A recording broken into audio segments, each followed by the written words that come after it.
But now I want to explain where it came from a little bit more and what to do with it. So to start us off, illustrates the Transcendentals beliefs. And so just over the weekend, think about like one of your, maybe you have a favorite song you don't even realize it. That's why you like it. Then ultimately, you want to find the moment of inertia of these metal discs. As high school juniors at McHenry East Campus, our focus is on setting ourselves up for college and the workforce. Over the last 3 years, teachers have been helping us achieve a goal for our futures, but are we being prepared in the right way? As students here, we are very familiar with traditional teaching methods, but we are curious to see if other teaching methods could be beneficial to our futures. The implementation of new teaching styles was interesting to me not only because of my limited experience with them, but also because I hope to be a teacher one day and could possibly find myself using alternative teaching styles. Growing up, I've always been a very hands-on and visual learner. Class discussions and lectures are not always well received by students like myself. I wanted to know if there were other teaching methods out there that would be more beneficial to my learning. To me, the way we are taught in high school is important for our future. Colleges today are incorporating technology more than ever, and having that experience in high school is extremely helpful for our success. In schools today, there are currently 3 main teaching styles that can be seen. The most prominent method is the traditional style of teaching, which involves lecture-based learning. This is the method kids are most familiar with as they have grown up learning this way.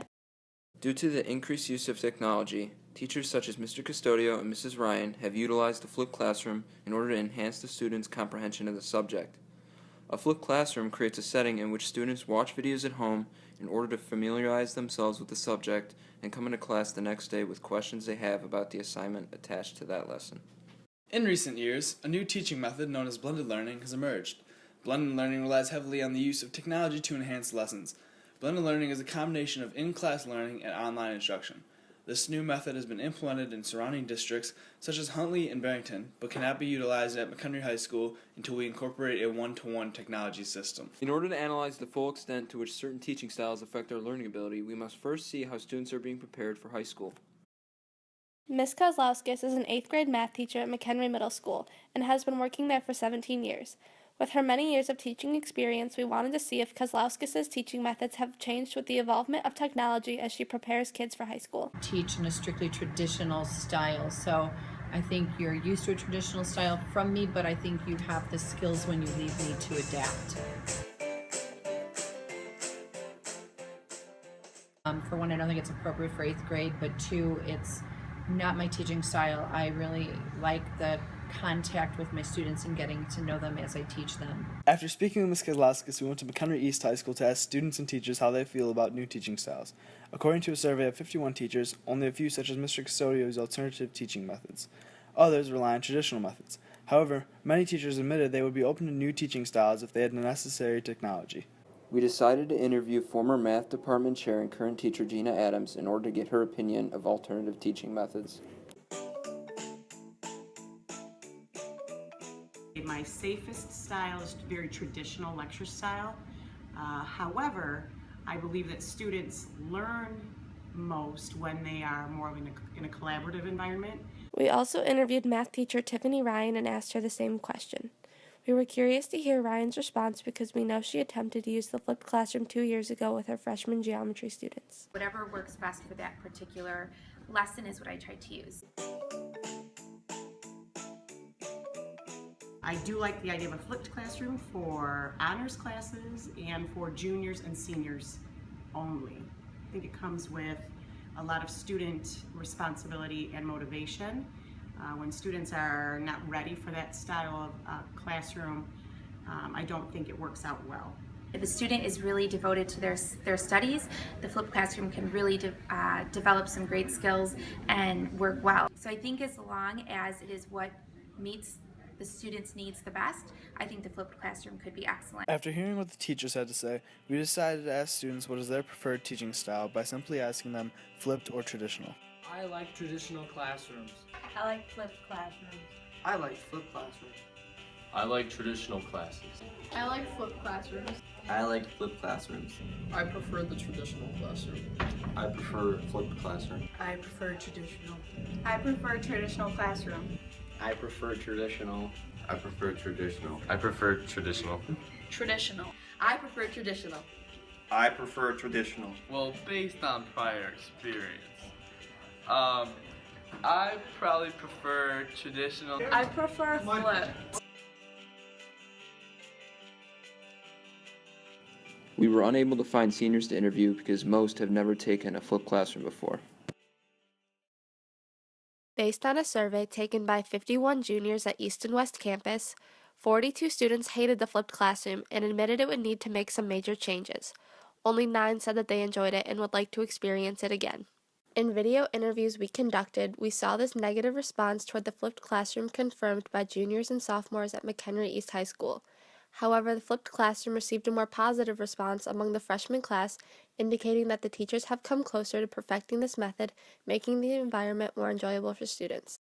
In this survey, we also asked students if they were familiar with the term blended learning.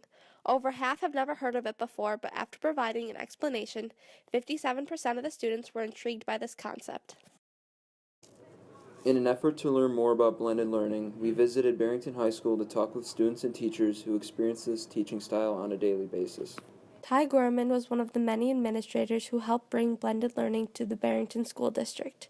Mr. Gorman currently teaches one class of sociology, but also serves as the Associate Principal of Curriculum and Technology. Blended learning, by definition, is not online learning.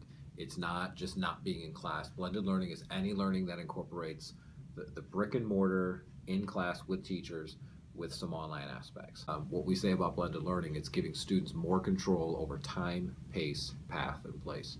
So the number one reason we started blended learning was to give students more of a college experience. The other reason we did it was to provide more of that individualized process. After learning more about blended learning from Mr. Gorman, we met with Tom Brennemeyer, his computer science and mobile apps teacher at Barrington High School. Coming from a business background, Mr. Brennemeyer has used blended learning strategies on a daily basis for many years to collaborate with students. It's kind of unusual. We try to make it feel like a software development company. So kids are facing each other, they're talking to each other, we've got music playing in the background. Kids can get up and move around and collaborate. We're trying to encourage being resourceful and for them to learn problem-solving skills. I come from a business background, and I feel that my students are my customers, and so I kind of adopted a philosophy like, what really works for you? I have a very laid-back philosophy about this, that there are no firm deadlines for the entire semester. I'd rather that a student really poured their heart into something and had the time to spend on it that they wanted to and turn in really excellent work than something that was just kind of lousy because they had to do it Thursday night at 3 o'clock in the morning. Next, we visited Mr. Waxler, a former West Campus teacher and Barrington graduate who teaches 21st century issues in AP Government at Barrington High School.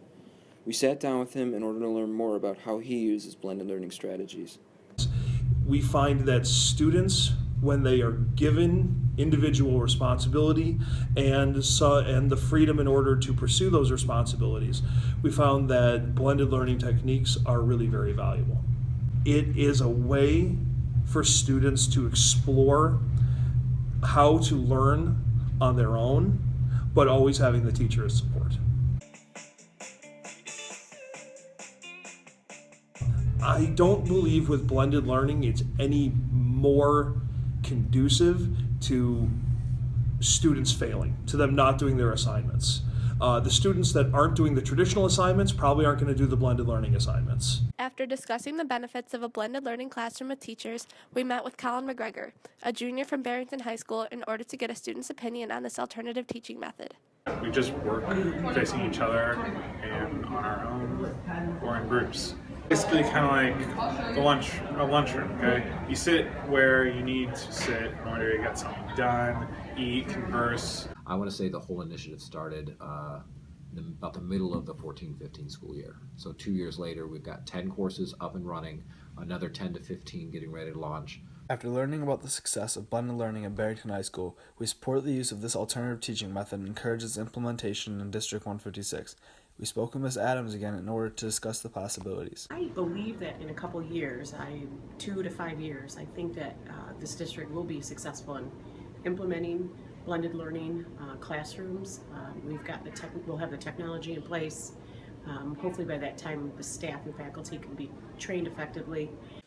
Students like the ones who attend Barrington High School will obviously be more prepared for college than students from McHenry. That is why students at our school need to be adaptable and use these new teaching methods as a way to better themselves and their future.